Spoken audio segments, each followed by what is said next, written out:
وطلعت من العدم مرأة لابسة أبيض. ورا ما رجعوا لمدينة بغداد نقلوه للمستشفى، قالت لهم انتوا تجرأتوا تدخلون هاي القاع وراح تدفعون هاي الثمن، لان انا صاحبة هاي القاع. خربط وحسوا اكو دخان اسود بدا يطلع من خشمه ومن حلقه واذاناته، وهي قاعد تحكيهم بهاي اللهجه. كانت ملامح وجهها تتغير شويه شويه، يعني فجاه يقلب وجه فجاه يقلب وجه، وعيونها كانه جمر مشتعل ويباوع عليهم بحقد وبشر. السلام عليكم شباب، شلونكم؟ رجعت وياكم فيديو جديد وياكم علاب من بغداد. حاب اشكركم من كل قلبي على التفاعل. ان شاء الله ما راح اقصر وياكم وراح اسوي اشياء جديده داخل القناه عن قريب. القصه مالتنا قصه غريبه، ما انصح احد يخاف يشوفها، لان صدق قصة خوف.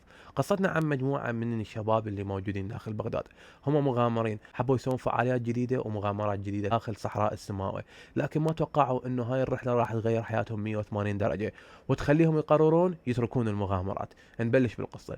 القصة بدأت على ساعات الصباح الأولى تقريبا الفجر. اتفقوا المغامرين هذول الشباب انه يلتقون بمكان معين ويبلشون مالتهم المغامرة. ورا ما التقوا وتجمعوا كلهم وكل شيء تمام، اخذوا سيارتهم الدفع الرباعي وانتقلوا من بغداد الى صحراء السماوة. اثناء ما لاحظوا انه الرمال بدأت تنتشر داخل الارض يعني، وبدأوا يدخلون داخل الصحراء، وقفوا وانصدموا وشافوا الصحراء ايش قد كبيرة وتخوف، يعني مرعبة، يعني تحس انه انت داخل بحر رمال. ورا ما دخلوا لاحظوا انه الشبكة مال جهاز التليفون بدأت تضعف شوية شوية. ما حسوا بقلق وما لاحظوا شيء غريب. ورا ما حددوا المكان اللي راح ينصبون به مالتهم الخيم والمعدات، قرروا يسوون جولة يعني يتفقدون بها المنطقة هل هي آمن أو لا. ورا ما بدأوا يتنقلون داخل الصحراء لاحظوا مجموعة من التلال القديمة والغريبة اللي كأنه ما حد لمسها منذ آلاف السنين. حسوا أن المكان آمن وقرروا ينصبون مالتهم الخيام حتى تشرق الشمس. ورا ما نصبوا الخيم وقرروا يخيمون بهذا المكان لحد ما تشرق الشمس، شعلوا النار وبدأوا يتبادلون الحديث حول هاي النار، يعني واحد مقابل الاخ. لكن سمعوا اصوات همس تجي منين؟ تجي من التلال اللي كانت قريبه عليهم، اصوات همس تتزايد وتتقارب اكثر واكثر وما عرفوا مصدرها. قرروا الشباب انه يروحون يشوفون هاي الاصوات منين قاعد تطلع، وكل ما كانوا يتقربون من هاي التلال بدأت تضعف الاصوات وتتلاشى شويه شويه.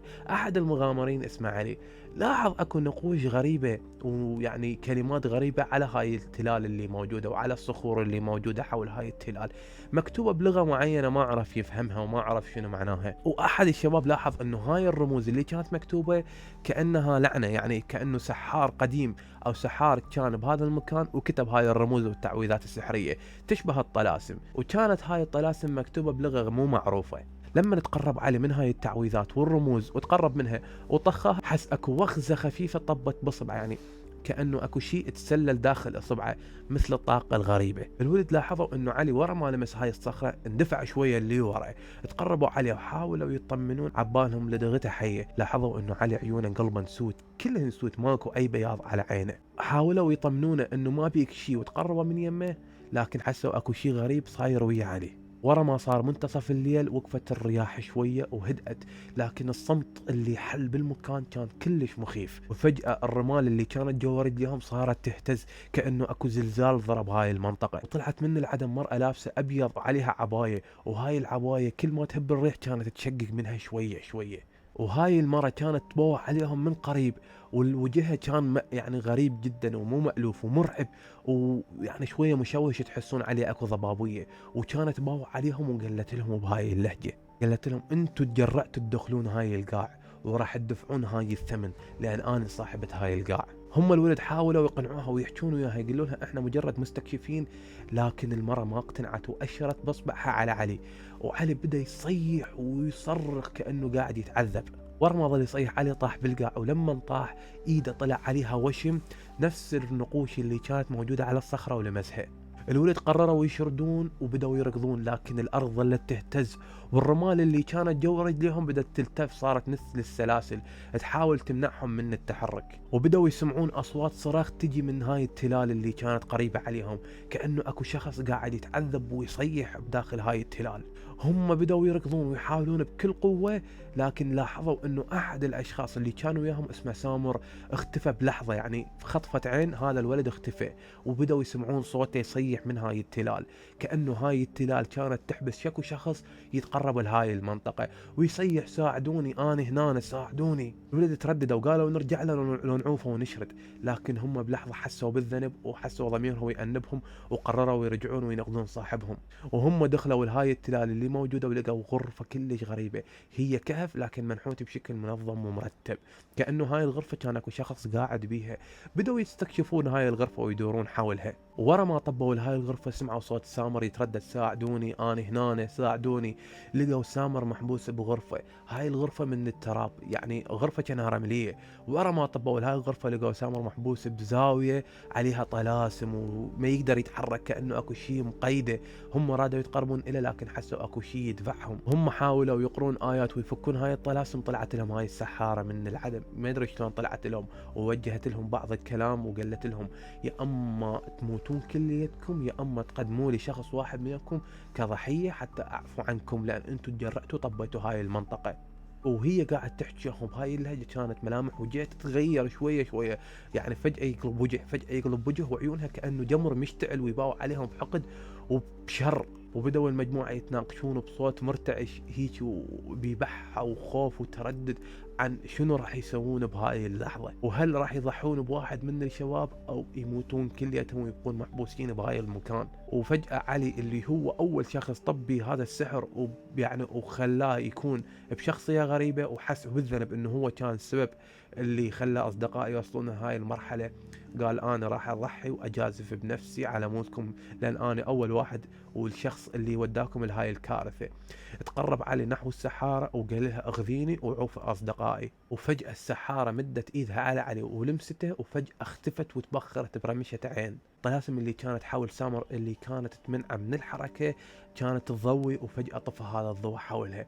وحس سامر انه يقدر يتحرك بشكل طبيعي ويكمل ويا اصدقائه ويطلعون من هاي التلال. ورا ما طفت هاي الطلاسم من الضوء وسامر بدا يتحرك، علي اللي لمسته السحاره تخربط ووقع بالقاع.